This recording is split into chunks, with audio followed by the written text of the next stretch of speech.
Picture the harbor at Piraeus, near Athens, sometime around 300 BC. A man stands at the edge of the docks, soaked, salt-crusted, staring out at a sea that has just taken everything he owns. His name is Zeno, a merchant from the city of Citium on the island of Cyprus. He was not a philosopher. He was not seeking wisdom. He was a businessman, carrying a fortune in Phoenician purple dye, one of the most valuable commodities in the ancient Mediterranean, prized by kings and priests alike. That fortune now sits at the bottom of the sea. His ship is gone. His cargo is gone. Every coin he had invested, every risk he had calculated, has vanished beneath the waves in a single violent storm. He is, by any practical measure, ruined. He has no family in this city, no trade connections, no home. He is simply a stranger standing on a foreign shore with wet clothes and empty hands. What Zeno does not yet know is that this shipwreck, this total, humiliating loss, will become the single most important event of his life and one of the most consequential accidents in the history of human thought.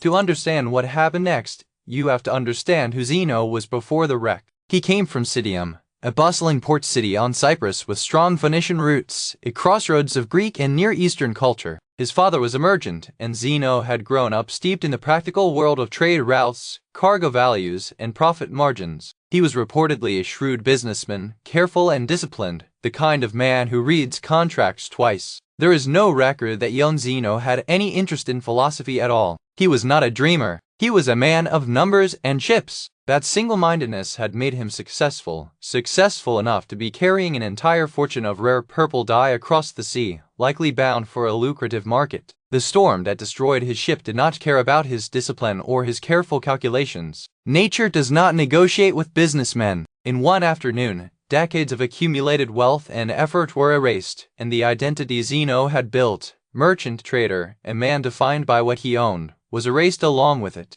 Grief has strange timing. In the days after the wreck, homeless and idle in a city not his own, Zeno wandered the streets of Athens with nothing to do and nowhere to be, an unfamiliar sensation for a man whose entire adult life had been scheduled around cargo and coin. It was in this aimless wandering that he stumbled into a bookshop. Ancient bookshops were nothing like ours. They were small stalls where a bookseller might read passages aloud to passers-by, hoping to draw in customers. On this particular day, the bookseller was reading from Xenophon's Memorabilia, a work recounting the life and conversations of Socrates, the philosopher who had been executed in this very city 70 years earlier for asking too many uncomfortable questions. Zeno listened. Something in the description of Socrates, his composure, his indifference to wealth and reputation, his relentless pursuit of what actually mattered, struck the ruined merchant with unexpected force. He had lost every material thing he possessed, and here was a man describing a kind of wealth that no storm could touch.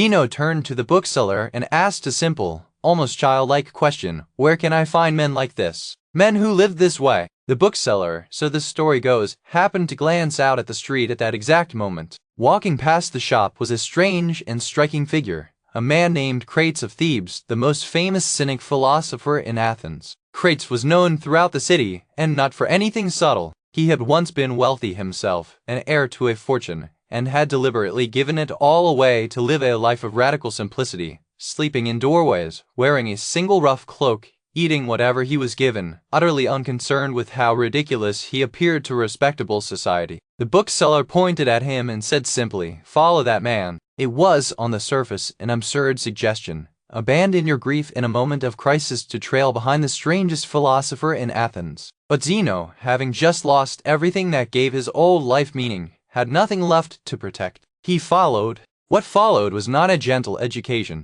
Crates did not sit Zeno down and lecture him on virtue. Instead, he tested him, often through public humiliation, believing that shame over foolish opinions was the fastest teacher. In one famous account, Crates handed Zeno a pot of lentil soup and instructed him to carry it through the Kerameikos, one of the busiest and most fashionable districts of Athens, in plain view of everyone. Zeno, still carrying the instincts of a respectable merchant who cared what people thought of him, was mortified. He tried to hide the pot under his cloak, desperate to avoid being seen doing something so undignified. Crates saw this immediately, and without a word, struck the pot with his staff, shattering it. Lentil soup ran down the front of Zeno's clothes in full view of the street. Zeno froze, humiliated, certain that every eye in the district was on him. And in that frozen moment of shame, something shifted. He realized that his suffering was not coming from the soup on his cloak, it was coming entirely from his fear of other people's opinions. This was the turning point. Though it took years to fully mature, Zeno began to understand something his old merchant life had never taught him, that his real shipwreck had not happened at sea. The loss of the purple dye had cost him money, but it was the fear of humiliation, the desperate need to appear respectable in the eyes of strangers, that had actual power over his peace of mind. A cargo could be replaced. A reputation chased endlessly could never satisfy, because it depended entirely on things outside his control, other people's judgments, shifting fashions, the whims of a crowd. Crates was teaching him, crudely but effectively, that dignity built on external approval is not dignity at all. It is a debt you can never stop paying. Zeno stayed with Crates for years, absorbing the cynic disdain for convention, but he was never fully comfortable with the theatrical extremity of it. The total rejection of social norms, property, and manners. He wanted something with more structure, more reasoned foundation. He began studying with other philosophers across Athens, Stilpo of Megara, teachers from the academy, absorbing logic, physics, ethics.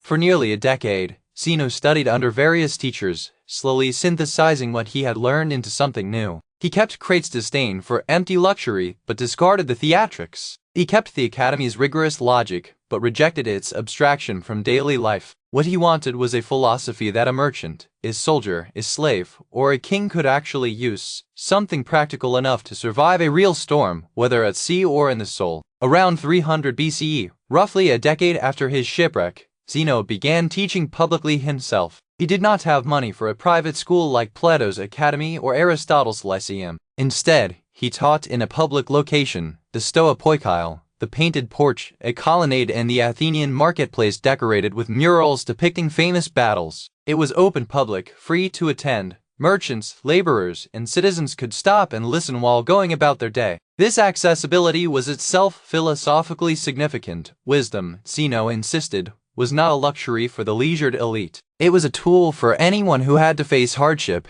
and everyone eventually does. It was from this porch, Stoa in Greek, that his followers eventually took their name, the Stoics. The philosophy Zeno built there would go on to shape Roman senators, generals, slaves, and emperors for the next 5 centuries. But near the end of his life, when a younger student asked him about the shipwreck that had started it all, Zeno gave an answer that has survived for over 2,000 years. He said, according to the biographer Diogenes Laertius, something that sounds almost impossible from a man who had lost his entire fortune at sea. I made a prosperous voyage when I suffered shipwreck. Think about the audacity of that sentence. He did not say the shipwreck taught him a lesson, or that he eventually recovered from it. He said the destruction itself was the prosperous voyage, that losing everything was, paradoxically, the very moment his real life began. The disaster was not an obstacle on the way to his purpose. The disaster was the doorway. It is a temptation to read this story as simply saying that hardship builds character, a comforting cliché we tell each other after every setback. But Zeno's insight was sharper and stranger than that. He was not merely saying that suffering makes you stronger. He was pointing to something about the structure of identity itself. Before the wreck, Zeno's sense of who he was, his worth, his security, his future, was entirely tied up in cargo, in ships, in trade relationships, all things fundamentally outside his control. The storm did not just sink Dye, it sank an entire self-concept built on unstable ground. What replaced it, slowly and painfully through his years with Crates and the other Athenian teachers, was a self built on something the sea could never touch: his judgments, his reasoning, his choices about how to respond to whatever happened to him. This became the absolute core of later Stoic teaching, the distinction between what is up to us and what is not. Zeno did not discover this distinction in a library. He discovered it standing soaked on a dock, having just lost everything that was never really his to keep. This idea rippled outward far beyond Zeno's own lifetime. 2 centuries later, a Roman statesman named Seneca would write letters to a friend about facing exile and financial ruin, echoing this exact framework. 3 centuries after that, a Roman emperor named Marcus Aurelius would write private journal entries reminding himself, in the middle of plague and war, that his peace depended on his judgments, not his circumstances. None of them invented this insight from scratch. They inherited it from a bankrupt Phoenician merchant who happened to wander into the right bookshop after the worst day of his life. It is worth sitting with the strangeness of causality here. If Zeno's ship had arrived safely in port that year, if the purple dye had sold for a handsome profit, there is a very real chance the entire Stoic tradition simply never exists. No painted porch, no teachings passed to Cleans, then Chrysippus, then eventually to Rome and beyond. An empire's worth of philosophy, arguably one of the most practically influential schools of thought in human history, may have been born entirely by accident, in a storm nobody wanted, that a merchant would have paid any price to avoid. So what do we do with this, sitting here now, centuries later, facing our own versions of shipwreck? Maybe it's a business that failed, a relationship that ended without warning, a career derailed by circumstances entirely outside your control. The instinct, understandably, is to see these events purely as loss, as time you'll never get back, as opportunity destroyed. Zeno's story does not ask you to pretend the loss doesn't hurt. He did not skip past his own grief. He wandered Athens aimless and displaced before he ever heard Socrates' name. But his story does ask a harder question: what, exactly, did the wreck take from you? If you look closely, it likely took possessions, plans, timelines, reputations, all things that were, by their nature, always vulnerable to circumstance. What it could not touch, unless you allowed it to, was your capacity to reason clearly about what happens next, to choose your response, to build something new on more stable ground. The wreck reveals which parts of your identity were built on sand. There's a practical exercise buried in this ancient story, one you can try today without needing a shipwreck of your own. Take the worst loss currently weighing on you, financial, professional, personal, whatever it is, and write 2 separate lists. On the first list, write everything the loss actually took from you: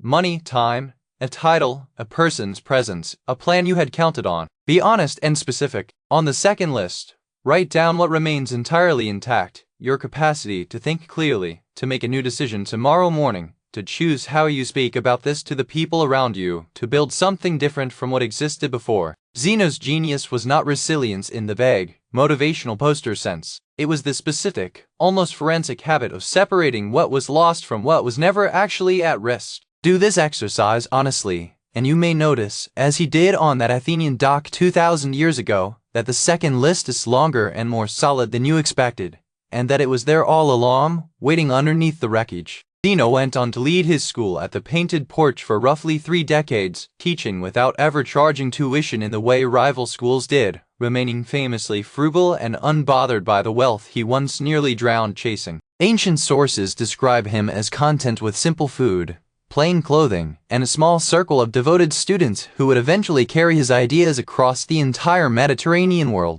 He never returned, as far as we know, to a life of trade. The merchant who once calculated profit margins on purple dye spent the rest of his life calculating something far less tangible and, by his own account, far more valuable: what a human being actually needs in order to live well, regardless of what the sea, the market, or fortune decides to take. When he died, reportedly at a very old age, the city of Athens honored him with a public statue and a golden crown, an extraordinary tribute for a foreign-born merchant who arrived in the city with nothing but wet clothes and a ruined cargo. The wreck that seemed, on that terrible afternoon, like the end of his story, turned out instead to be its